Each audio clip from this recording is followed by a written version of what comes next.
ঢাকায় বেশ কিছু মাঠগুলোকে যেগুলো পরিত্যক্ত অবস্থা আছে সেগুলোকে চালু করা, বিশেষ করে পূর্বাঞ্চলের এই জায়গাটাতে আমার মনে হয় যে বিউটিফুল একটা জায়গা, এত সুন্দর ভিউ। এখানে বেশ কিছু মাটি, প্রায় 20,000 সেফটি মতো মাটি পূর্বাঞ্চলে পড়ার কথা, এবং এখন যেটা দেখা আছে মেজারমেন্ট করে শোনা গেছে, এবং আমি কাগজে যেটা দেখেছি সেটা হচ্ছে যে প্রায় 7,500 সেফটি মতো মাটি আছে, অলমোস্ট প্রায় 12,500 সেফটি মতো মাটি দেখছি না। পুরো পূর্বাঞ্চলে যে কটা মাঠের ব্যবস্থা করা যায়, এখানে 2টা প্লাস আরেকটা তিনটা মাঠে আমরা খেলার ব্যবস্থা শুরু করবো, এবং যত শীঘ্রই পারা যায় এটা করবো। বাদবাকি যে ভবিষ্যৎ যে প্ল্যান আছে, মানে আপনার গ্যালারি হবে, ফ্যাসিলিটিগুলো হবে, সেগুলো তো হবেই। তদন্ত কমিটিটা করবো নিউট্রাল একটা তদন্ত কমিটি, যেখানে কিনা হয়তো একজন দুজন আমাদের ডিরেক্টর থাকবেন, এবং বাইরের একজন দুজন যারা কিনা হয়তো গোয়েন্দা সংস্থার মানুষ। আমি মানে ফিল করি যে এমন কিছু মানুষ রাখবো যে মানুষরা হয়তো এই ধরনের কাজগুলো করে অভ্যস্ত। যখন থেকে আসলে বেসিক্যালি আমরা দায়িত্ব পেয়েছি, এবং আমি যখন গ্রাউন্ডসের চেয়ারম্যান আছি, পরের দিনই কিন্তু আমরা আলটিমেটলি ভিজিটে বেরিয়েছি। এবং আপনি জানেন যে ঠিক যেখানে আমরা বসে আছি ঠিক এরকমই গোটাটা জায়গাটা কিন্তু এরকম জঙ্গল, শন এবং ঘাস ছিল। তো যত শর্ট টাইমের মধ্যে পারা যায় আমরা চাচ্ছি যে ঢাকায় বেশ কিছু মাঠগুলোকে যেগুলো পরিত্যক্ত অবস্থা আছে সেগুলোকে চালু করা, বিশেষ করে পূর্বাঞ্চলের এই জায়গাটাতে আমার মনে হয় যে বিউটিফুল একটা জায়গা, এত সুন্দর ভিউ, এত সুন্দর যে জায়গা। আমি শুনেছি যে অনেক দিন ধরে নাকি পড়ে আছে, তো দেখে খুব মায়া লাগছে। এবং আমার কাছে মনে হয় যে যত শর্টলি পারা যায় আমরা মাঠের অলরেডি কাজ শুরু করে দিয়েছি। আপনি দেখতে পারবেন যে দুটো মাঠ, এখানে একটা বক্স করে 10টা পিচ হবে, এবং সাথে আউটফিল্ডের কাজ হচ্ছে। ওই পারেও বক্সে 10টা উইকেট হবে, এবং সাথে আউটফিল্ডের কাজ হবে। এই 2টা মাঠ এবং পাশে আরেকটা মাঠ আছে, 3টা মাঠ। এবং এই 3টা মাঠকে যত তাড়াতাড়ি পারি 3 মাস বা 4 মাসের মধ্যে আমরা প্ল্যান করেছি যে স্লপ করে যত তাড়াতাড়ি খেলার উপযুক্ত করা যায়। তো বেসিক্যালি প্রাথমিক অবস্থায় কাজ চলছে, যে ঘাসগুলো উঠানো নেড়ানো, এবং পরবর্তী যে কাজগুলো আছে অফিসিয়াল, যে আমি বলবো যে প্রসেসিং যেটা আছে, বেশ কিছু বালি ফেলা লাগবে, স্লপ করা লাগবে, সেগুলো চলমান। মাটি এটা আমি শুনেছি, এবং বেসিক্যালি আমাদের একটা টিম আসছিলেন, যে আমি যখন দায়িত্ব পাই তার আগ থেকে আমি শুনছি যে এরকম একটা ঘটনা, যে এখানে বেশ কিছু মাটি, প্রায় 20,000 সেফটি মতো মাটি পূর্বাঞ্চলে পড়ার কথা, এবং এখন যেটা দেখা আছে মেজারমেন্ট করে শোনা গেছে, এবং আমি কাগজে যেটা দেখেছি সেটা হচ্ছে যে প্রায় 7,500 সেফটি মতো মাটি আছে, অলমোস্ট প্রায় 12,500 সেফটি মতো মাটি দেখছি না। তো এটা আসলে আমাদের আসার আগেই ঘটনাটা। তো আমরা ইনকোয়ারি করছি, এবং খুব শীঘ্রই একটা এনকোয়ারি কমিটি করব, বিকজ এই মাটিটা আমি এই জন্যই ইউজ করতে যাচ্ছি না এই মুহূর্তে, বিকজ এখন ইউজ করলে বা কোনো মাঠে যদি ইউজ করি এই মাটিটা আর থাকবে না, তো ডকুমেন্টসে থাকবে না, সেই জন্য মাটিটাকে ইউজ করতে যাচ্ছি না। এবং মাটির মধ্যে নাকি অনেক বাজে মাটি আছে, খুব একটা অনেকগুলো মাটি আছে, অনেক পরিমাণ মাটি আছে যেগুলো ইউজ করার মতো না পিছে। তো এই জন্য এই পরিমাণ মাটিতে আমি হাত দিতে যাচ্ছি না। এটার একটা সুন্দর সমাধান হওয়া উচিত, বিকজ আমরা আগে কি করেছি সেগুলোরও কিছু সমাধান জানতে হবে, এবং সাথে আমাদের চলমান যে কাজগুলো আছে সেগুলোকে আমাদেরকে থামায় থাকলে হবে না। এবং আপনি জানেন যে প্রতি বছর আমাদের কিন্তু প্রচুর ডেভেলপমেন্টের কাজ হয়, উইকেট বানানো লাগে, অনেক কিছু বানানো লাগে। তো সেই কাজগুলোকে আমরা কত তাড়াতাড়ি স্টার্ট করা যায় সেগুলো কাজ করছি, বাট মাটির সংক্রান্ত যে জটিলতা আছে সেটা আমাদের একটা তদন্ত কমিটি করব, এবং আমি মনে করি যে তদন্ত কমিটির মাধ্যমে ফেয়ার জিনিসটা বেরিয়ে আসে, কারা কারা এখানে ইনভলভ, বাইরের কারা আছে ইনভলভ, এবং আমাদের কারা কারা জড়িত আছেন সেটা আমার মনে হয় বের করা উচিত। আমি এখনই বলতে পারবো না, বিকজ পুরো ডকুমেন্টস আমি দেখেছি যে 20,000 সেফটি, এবং সেখানে একটা বিশাল বড় গ্যাপ আছে। এই গ্যাপটা তখনই তদন্ত কমিটি যখন রিপোর্টটা দিবে তখন আমি বলতে পারবো যে কতখানি কী হয়েছে, বাট খুব ক্লিয়ার একটা আমি তদন্ত চাই, যে যেন ভবিষ্যতে যেন এই ধরনের কোনো কিছু না করতে পারে কেউ। তদন্ত তো ধরেন আলাদা, আগে কারা কি করে গেছেন সেইখান থেকে তো আমি অনেক কিছু এখন শুরু ওইগুলো ধরতে গেলে আমি অনেক কিছু পারবো না, বাট আমি মনে করি যে এখন যে জিনিসটা চলমান সেটা করতে থাকবো, বাট পিছনে যে জিনিসগুলো প্রবলেম হয়েছে সেটা কিন্তু আমার মনে হয় যে একটা এনকোয়ারি কমিটি করে সেগুলো তদন্ত করে সেগুলোরও সমাধান করতে হবে, এবং কারা কারা জড়িত আছেন, কারা কারা কী করেছেন সেগুলো আমাদের তদন্ত করে নিয়ে আসতে হবে। প্রাথমিক ধারণা, এখন কোনো মানুষকে সন্দেহ করাটাও কিন্তু খুব খারাপ, আমি মনে করি সবসময় আগে প্রপার জিনিসটা জানা উচিত। যে আমি দেখেছি বিলের মধ্যে যে 20,000 সেফটি মাটির পরিমাণের ইয়ে ছিল, কিন্তু যখন আমাদের মেজারমেন্ট করা দেখা যাচ্ছে যে অলমোস্ট 7,500 মতো পাওয়া গেছে। তো এটা পড়েছে কি পড়ে নাই বা কে সাইন করেছে কে করে নাই, এই পুরো জিনিসটাকে দেখতে হবে। এবং এটা একদমই আমি মনে করি স্বচ্ছ একটা এনকোয়ারি কমিটি করতে হবে, যেন একদম পুরো জিনিসটা সিনারিওটা বেরিয়ে আসে কারাগারের মধ্যে জড়িত। আমরা চাচ্ছি যে দেখেন, আমাদের নিজেদের কাছে খুব অ্যাজ এ প্লেয়ার আমার কাছে মনে হয় যে আমার পাশে সারিয়ান নাফিস আছেন, আমাদের কাছে যখন আমরা প্রথম আরও মানে অলমোস্ট 20-25 দিন আগে আসছি, মাসখানেক আগে আসছি, যখন এই মাঠগুলো ভিজিট করার পরে আমাদের কাছে নিজেদের কাছে এত খারাপ লাগছে, এত সুন্দর জায়গা, এত ভিউ সুন্দর, এবং এই মাঠটা নাকি প্রায় 7-8 বছর ধরে 5 বছর ধরে এভাবে পড়ে আছে। তো এসেই আমরা দুজন প্ল্যান করছি আগে খেলার ব্যবস্থা করবো, আগে এই মাঠ দুটোতে এই পুরো পূর্বাঞ্চলে যে কটা মাঠের ব্যবস্থা করা যায়, এখানে 2টা প্লাস আরেকটা 3টা মাঠে আমরা খেলার ব্যবস্থা শুরু করবো, এবং যত শীঘ্রই পারা যায় এটা করবো। বাদবাকি যে ভবিষ্যৎ যে প্ল্যান আছে, মানে আপনার গ্যালারি হবে, ফ্যাসিলিটিগুলো হবে, সেগুলো তো হবেই, বাট প্রাথমিক যে পরিকল্পনা আছে এই মাঠে আমাদের হচ্ছে যে ঢাকা শহরে প্রচুর স্বল্পতা আছে মাঠের। আপনারা জানেন আমাদের লিগগুলোতে বাইরের মাঠগুলো হায়ার করে নিয়ে খেলতে হয়, লিগগুলোকে আমরা সময় মতো দিতে পারি না অনেক মাঠগুলো। তো এইখানে যদি 3টা মাঠ যদি আমি রেডি করতে পারি, প্লাস আপনি ফতুল্লায় ইনার এবং আউটারটা আমাদের খুব শীঘ্রই আমরা চালু করার প্ল্যান আছে। অলমোস্ট 70% কাজ ডান, আগের সময় কাজ করে গেছেন। তো এই 30% কাজের জন্য হয়তো অবহেলিত ব্যবস্থা পড়ে আছে, সেই 30% কাজটাকে আমরা ডান করতে চাই, করে যেন ওইখানে 2টা এখানে 3টা 5টা যদি মাঠ আমরা ঢাকা শহরে যদি দিতে পারি, এবং পরে থাকা জায়গা কেন আমি ইউজ করব না, শুধুমাত্র অল্প হয়তো কিছু টাকার জন্য আপনি মাঠটা চালু করতে পারছেন না। এই মাঠগুলো চালু হলে আমার মনে হয় যে ঢাকা লিগ সহ অন্যান্য অনেক খেলাও কিন্তু আপনি কিন্তু সেই মাঠের প্রবলেমটা অনেক কিছুটা হলে সলভ হবে। টাইম ফ্রেম তো অবশ্যই আছে, আমরা কিন্তু আমাদের তো একটা ডিপার্টমেন্ট নিয়ে কাজ করি, আমরা কিন্তু আসছি এখানে অ্যাজ এ ডিরেক্টর, আমরা কিন্তু এখানে সারাক্ষণ তেমনি থাকা হয় না, বাট আইডিয়াগুলো শেয়ার করি। আমাদের যে ডিপার্টমেন্ট আছে গ্রাউন্ডস ডিপার্টমেন্ট, এখানে আমাদের বাতেন ভাই আছেন ম্যানেজার, তার সহকর্মী আছেন। আমরা গ্রাউন্ডস ডিপার্টমেন্টকে সুন্দরভাবে মিটিং করেছি, পরিকল্পনা দিয়েছি যে আমরা 3 থেকে 4 মাসের মধ্যে এই মাঠগুলোকে রেডি করতে চাই। এবং এটার যে প্রসেসিং আছে, আপনি জানেন যে অনেক কিছু মেনটেন করতে হয়, আপনার টেন্ডার কিছু করতে হয়, সেই প্রক্রিয়াগত কারণগুলো কিছু কিছু কাজ আছে, সেই কাজগুলোরা অফিস সিস্টেম যেটা আছে সেটা তারা একদম পুরো যে প্রকিউরমেন্ট আছে, যে নিয়ম আছে সেই নিয়মটা যেন ফলো করায়। আগে কি ঘটনা ঘটেছে, 10 টাকা জিনিসকে 20 টাকা করেছে, আমরা ওইখানে যেতে চাই না। আমাদের যে এখন যে দায়িত্বটা আসছে, আমরা মনে করি যে এটা রাইট ওয়েতে একদম আমরা চাই কত মিনিমাম কস্ট মিনিমাইজ করে একদম মানে আমি বলবো যে কতখানি যে কোয়ালিটি মেনটেন করার জন্য এবং কতখানি কস্ট মিনিমাইজ করা যায় সেটা আমরা চেষ্টা করব, এবং ইনশাল্লাহ চেষ্টা করবো কত স্বচ্ছ ক্লিয়ার রাখা যায় জায়গাতে। শামীম ভাই খুব ভালো কোশ্চেন করেছেন, আমার মানে আমার সিনিয়র ভাই। দেখেন, আমি বেসিক্যালি বা আমরা গ্রাউন্ডস ডিপার্টমেন্টে আছি, তো আমার মনে হয় যে খুবই ইম্পর্টেন্ট হচ্ছে মাঠটা কী করে ডেভেলপ করা যায়। এটা কিন্তু একটা বিশাল বড়, এটা স্টেডিয়ামের একটা বিশাল বড় বাজেট, সেটা কিন্তু বোর্ড মিটিং থেকে আপনাকে কিন্তু অনুমোদন নিয়ে আমাদের সমস্ত কিছু পরিকল্পনা করতে হবে। বাট প্রাথমিক অবস্থায় আমার কাছে মনে হয় মাঠ কিন্তু আপনি স্টেডিয়াম বানালেও, স্ট্রাকচার যদি বানান, গ্যালারি বানান, তখনও কিন্তু মাঠ লাগবে, আর না বানালেও কিন্তু মাঠটা খুবই ইম্পর্টেন্ট।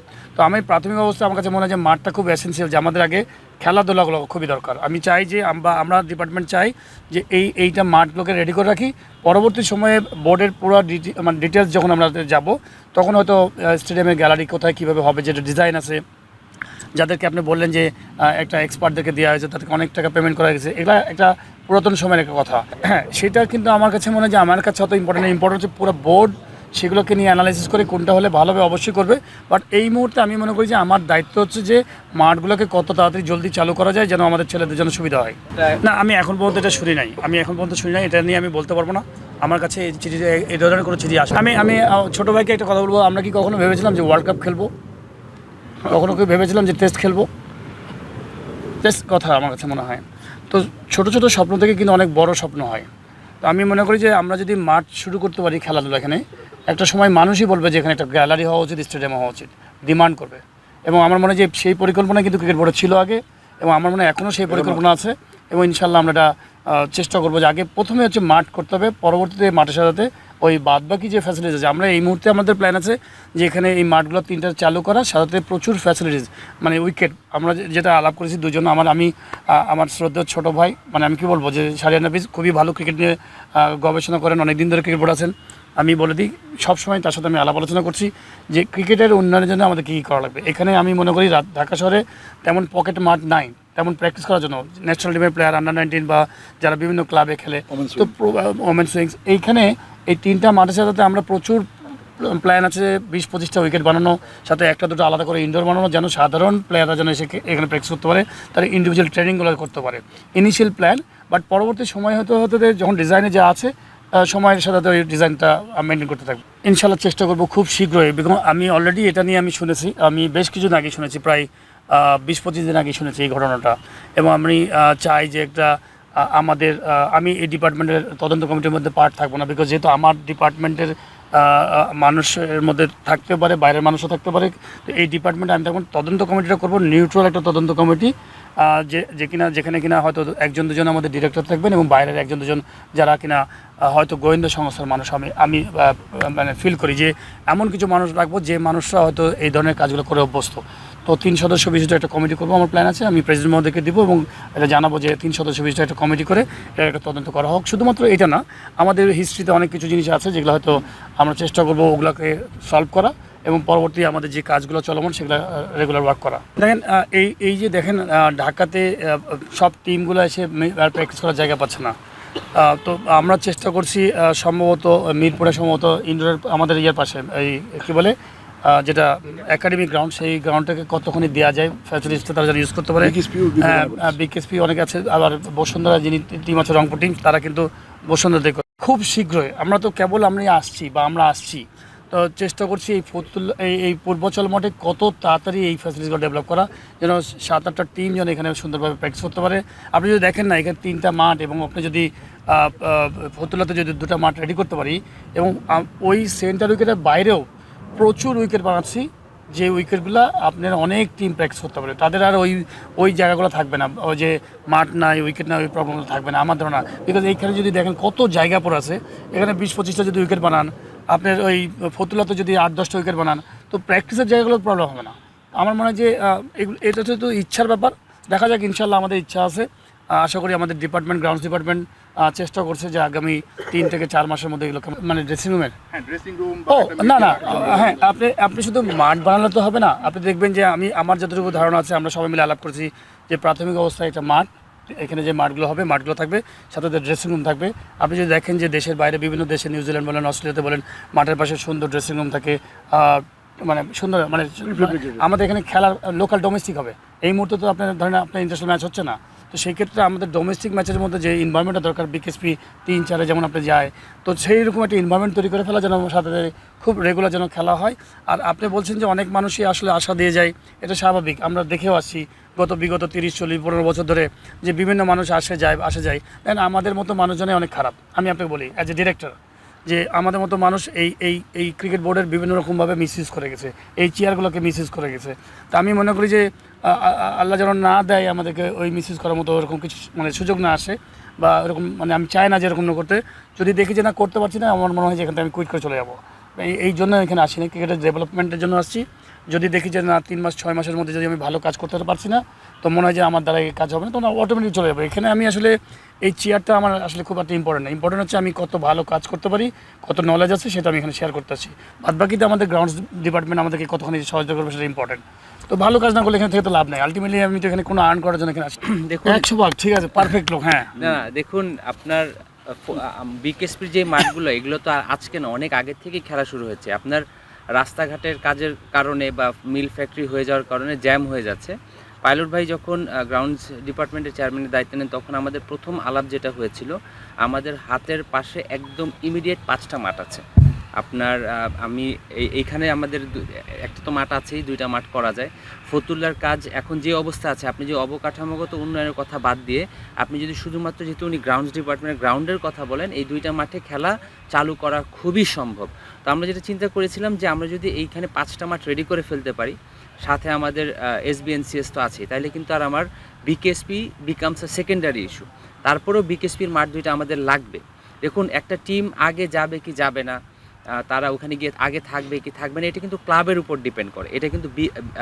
এটা কিন্তু আসলে বিসিবির উপর ডিপেন্ড করে না, এটা ক্লাবের অ্যারেঞ্জমেন্টের উপর ডিপেন্ড করে। কিন্তু বিকেএসপিতে 2টা, এখানে 3টা, 5টা, ফতুল্লায় 2টা, 7টা এবং মিরপুর, এই 8টা মাঠ যদি আমাদের ধারে কাছে চলে আসে, তাহলে আমাদের শুধু কিন্তু ন্যাশনাল টিম না, শুধু প্রিমিয়ার লিগ না, শুধু আমাদের এখন আমাদের national team, A team, Tigers, HP, under nineteen national team, women's national team, women's under, এরকম 8টা-9টা স্কোয়াডই আছে যেটা বিসিবি পরিচালনা করে। আমাদের প্রচুর ফ্যাসিলিটিস দরকার, এবং শুধু বিপিএলের সময় যে আমরা সব টিম দিয়ে আমাদের বিপিএলটা ভালো করার জন্য সব টিমকে কিন্তু সেখানে সুযোগ দিতে হচ্ছে। আমরা যদি ফতুল্লাটাকে ফুল ফ্লেজেড করতে পারি, এইখানে যদি 3টা মাঠ এবং উইকেটগুলো রেডি করতে পারি, তাহলে কিন্তু আমাদের এই খুবই চোখের পলকেই আমাদের প্র্যাকটিস এবং খেলার সমস্যাটা চলে যাবে। এরপরেও বিকেএসপি আমাদের খুবই প্রায়োরিটির জায়গা, কারণ এখানে শুধু আমরা ন্যাশনাল টিম না, প্রিমিয়ার লিগ না, এজ লেভেল ক্রিকেট আছে, ওমেন্স ক্রিকেট আছে, আমাদের যতগুলো মাঠ আছে। মূল প্ল্যানটা এখন যেটা, বা নতুন করে আমরা যেটা ভিশন দেখছি, এক্সিস্টিং মাঠের ডেভেলপমেন্ট, আর যত নতুন করে মাঠ তৈরি করা যায় উইদিন অ্যাফোর্ডেবল কস্ট, ঠিক আছে। আর স্ট্রাকচারের যে ব্যাপারগুলো, এগুলো কিন্তু আলাদা ডিপার্টমেন্ট আছে, ফ্যাসিলিটি। সো মাঠের কাজটা হচ্ছে কি, মাঠগুলো রেডি করে একদম ন্যূনতম যে সুযোগ সুবিধাগুলো, আপনার ড্রেসিং রুম, মিডিয়ার বসার জায়গা, গ্রাউন্ডসের স্টাফ জিনিসপত্র রাখার জন্য, এগুলো ইনশিওর করা পরিকল্পনা আছে। এবং আশা করি, যেটা পারুল ভাই বারবার একটু ক্লিয়ার করে দিলে ভালো, আমরা আশা করি এই যদি সব কিছু ঠিকঠাক মতো থাকে, এইখানে এবং ফতুল্লায় আমরা আগামী সিজন থেকে ফুল ফ্লেজেড খেলতে পারবো। এখন অবকাঠামো কতটুকু হবে এটা ডিফারেন্ট কেস, বাট মাঠ যে প্র্যাকটিস এবং মাঠ ইনশাল্লাহ নেক্সট সিজনের মধ্যে রেডি হয়ে যাবে। আমি একটু নাইন ভাইয়ের সাথে একটু অ্যাড করবো। নাইন ভাই একটা কোশ্চেন করেছিলেন, আমার মনে হয় যে এগুলো তো সবাই স্বপ্ন দেখায়, হ্যাঁ। তো নাইন ভাই শুধু একটা কথা বলবো যে দেখেন, কখনো কখনো টার্নিং উইকেট, ভাঙা উইকেট থাকে। আপনি দেখেন যে টার্নিং উইকেট, দেখেন যে পুরা শন, আপনার পুরো গাছ, এই 5-7 বছর ধরে এই অবস্থা আছে। তো টার্নিং উইকেটে কিন্তু আপনাকে সার্ভাইভ করতে হবে এবং ওখান থেকে ভালো ব্যাটিং করে জিতে আসতে হবে। তো আমার কাছে মনে হয় যে আমাদের ভালো কাজ করতে হবে। ইনশাল্লাহ আমরা মানে একদমই বলবো যে বদ্ধপরিকর, যে ইনশাল্লাহ ভালো কাজ করব এবং ভালো কাজ করেই যাবো এখান থেকে, এবং আপনাদেরকে প্রমাণ করে যাবো যে আমাদের মাথায় অনেক ভালো আইডিয়া আছে, আমরা জিনিসটা শেয়ার করতে চাই দেশের জন্য। এবং একদম স্বচ্ছ প্রক্রিয়া থাকবো। কি হয়েছে আগে ইম্পর্টেন্ট না, একদম স্বচ্ছ প্রক্রিয়া, টেন্ডারের মাধ্যমে যাব, প্রাইস কোটেশন দেখব, এবং কারা কারা কোয়ালিটি মানে কোম্পানি, সেগুলো দেখব। এবং আপনারা একদম ওপেন। আমার কাছে মনে হয় খুব শীঘ্রই আমি একটা মিডিয়া করব গ্রাউন্ডসের জন্য, যে আমরা ভবিষ্যতে এই 3 থেকে 6 মাসের মধ্যে আমরা কী কী কাজে পদক্ষেপ নিচ্ছি, এটা নিয়ে আমরা সুন্দর একটা মত বিনিময় সবার মতো করব, যেটা বিগত কখনোই হয় নাই। আমাদের গ্রাউন্ডস নিয়ে যে পুরো প্রক্রিয়া প্ল্যানটা আছে গোটা বাংলাদেশ নিয়ে, সেটা আমরা খুব শীঘ্রই হয়তো দেখা গেলো যে নেক্সট উইক বা তার পরের উইকে আমরা একটা প্রেজেন্টেশন দেবো আপনাদের জন্য গোটা বাংলাদেশের প্ল্যানগুলোটা নিয়ে। তো আশা করি ইনশাল্লাহ চেষ্টা করব। বাট আমি আপনাদের সবসময় বলি যে দেখেন, এই যে যদি দুর্নীতি যেগুলো হয়ে থাকে বা হয়েছে, আমাদের মতো অনেক ব্যক্তি আছেন যারা এই চেয়ারগুলোকে মিসইউজ করেন। এই চেয়ারগুলোকে মিসইউজ করে দেখা গেলো যে ঘাড়ের উপরে বন্দুক রেখে অনেক সময় মিসইউজ করেছে, বিভিন্ন ডিপার্টমেন্টকে কলুষিত করেছে। তো এই কলুষিত ডিপার্টমেন্টগুলোকে আমার কাছে মনে উদ্ধার করতে হবে। আপনি দেখবেন যে বাইরের থেকে আমরা অনেক মানুষই আসছি, শুধু খাই, মানে বিভিন্ন রকম শুধু চিন্তায় থাকে, নেগেটিভ চিন্তা, যে আমি কী করে ওখানে এই কাজটা করবো, ওই কাজটা নিবো, কী করে এই চিন্তা করবো। এইখান থেকে আমাদের উদ্ধার হওয়া উচিত। এবং আমাদের ডিপার্টমেন্টে অনেক ভালো ভালো মানুষ আছে, সৎ মানুষ আছে, তাকে সৎভাবে সুন্দরভাবে আমার কাছে মনে হয় যে আমরা যদি চালাতে পারি, ইনশাল্লাহ এটাকে সুন্দর একটা গতিশীল করা যাবে এই ডিপার্টমেন্টগুলোকে।